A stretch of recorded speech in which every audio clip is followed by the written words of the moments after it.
Aujourd'hui, Cobblestone à la cerise. Donc Cherry Delight. Ça sent super bon, ça sent la cerise confite qui tire un petit peu sur le raisin. Donc une nouvelle gamme hein, qui est très récente. Un petit coucou à Saveur Partagée qu'on a acquis quelques-uns. Alors je sais pas s'il y avait celui-là dans le lot, mais je sais qu'il a commencé un peu à les fumer. On verra ses retours là-dessus. Donc c'était l'occasion pour vous sortir la belle Peterson numéro 3. C'est mes courbets préférés chez Peterson. Voilà, un modèle Dracula. Toujours le petit souci de la bague qui a tendance à s'oxyder. Pour émettre de l'acier inoxydable, ça m'arrangerait un peu. Vu qu'elles traînent dans le garage, elles ont tendance à s'oxyder un petit peu, donc à nettoyer régulièrement. Et la composition, Burley, Virginia, Black Cavendish, un mélange somme toute des plus basiques pour un haro, mais ça peut dépendre, les proportions peuvent faire varier pas mal le tabac. Je l'ai testé avant la vidéo comme d'habitude.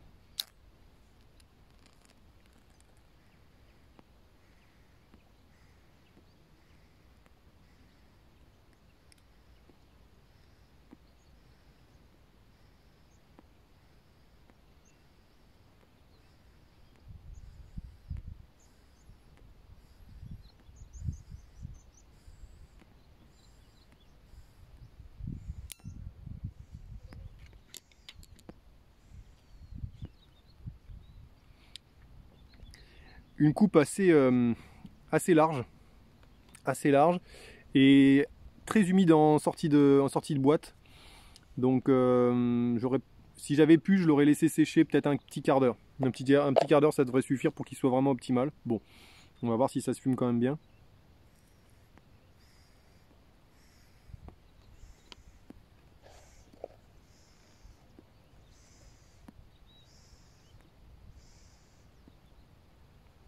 Il n'y a qu'une seule review sur le site qui en vend aux États-Unis.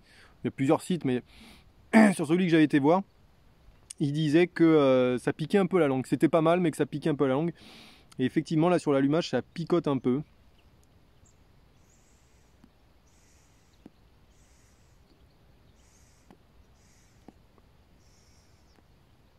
C'est censé être this bite-free mixture, donc sans piqûre pour la langue. Bon. Après, c'est l'allumage, c'est normal que ça soit un peu plus fort. On va voir ce que ça donne.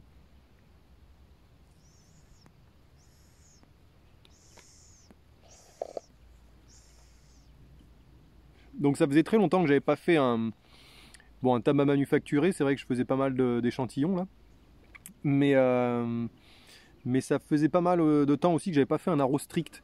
Qu'est-ce que c'est un haro strict pour ceux qui connaissent pas la chaîne ou qui débutent la pipe? C'est moi qui ai sorti ce terme-là. Un haro strict pour moi c'est cerise, vanille, caramel, etc. En général c'est beaucoup vanille et cerise. Et après chocolat un petit peu. Mais voilà, les stricts, c'est souvent ça. Donc c'est pour ça que cette pipe, je la dédie en général au test de cerise avec la balle en 10 que j'aime beaucoup. Mais là, j'avais envie de sortir la Peterson.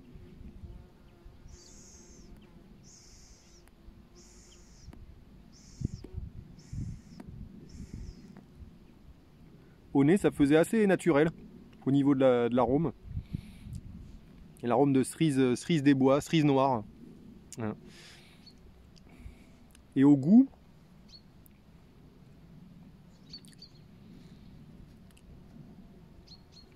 j'ai quelque chose d'encore plus cerise noire, c'est-à-dire qui se rapproche plus de la mûre et presque du raisin.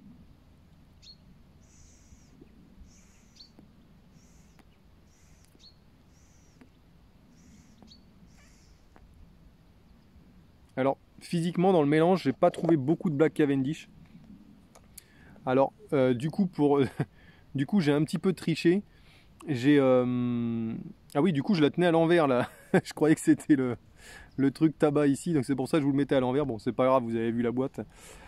Mais ouais, j'ai un petit peu triché. J'ai essayé de saisir un maximum de brins de Black Cavendish. Genre, j'ai pas pris que du Black Cavendish, mais j'ai essayé de mélanger quand même pas mal la boîte. Parce sur le dessus, il n'y avait que du Virginia, hein. Alors un petit peu de Burley, on le reconnaît, il est un peu plus marron. Donc on arrive comme ça à différencier un petit peu. Le Burley, il tape pas du tout, je le sens pas pour l'instant.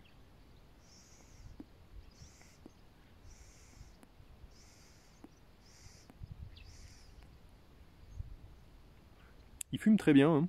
Il fume très bien. Et puis la combustion est vraiment pas mal, hein, parce que c'est pareil, c'était critiqué cette humidité de sortie de boîte. Et en fait, est-ce que c'est pas plutôt le côté mélasse qui rend un peu le tabac humide? Je pense que ça doit être, il doit y avoir de ça. Après, la piqûre de langue, le problème c'est qu'ils ont voulu faire un tabac un petit peu avec un petit peu acidulé. Et du coup, je pense que c'est ça qui doit se transformer un peu en sensation de picotage.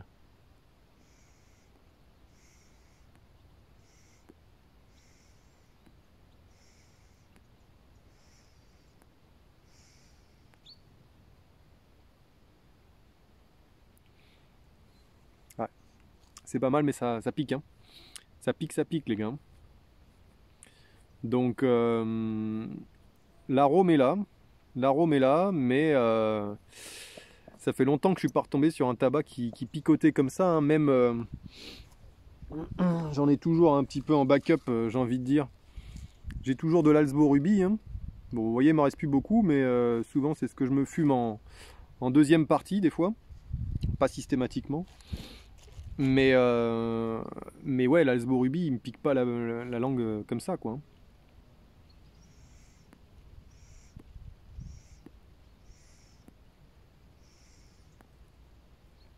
Il y a des fois ça me le fait pas,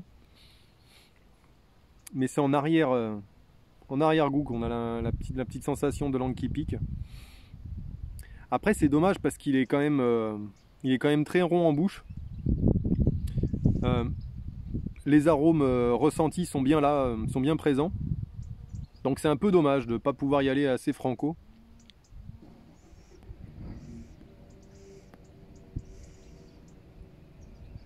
Ben voilà. J'ai pas beaucoup de temps ce midi. Je vais essayer quand même de me finir ça tranquille. Mais voilà, c'est un bon arôme.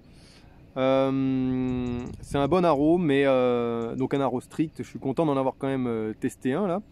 Je vais le finir tranquillement. Justement, il faut vraiment le fumer doucement si on veut éviter d'avoir la langue qui pique trop.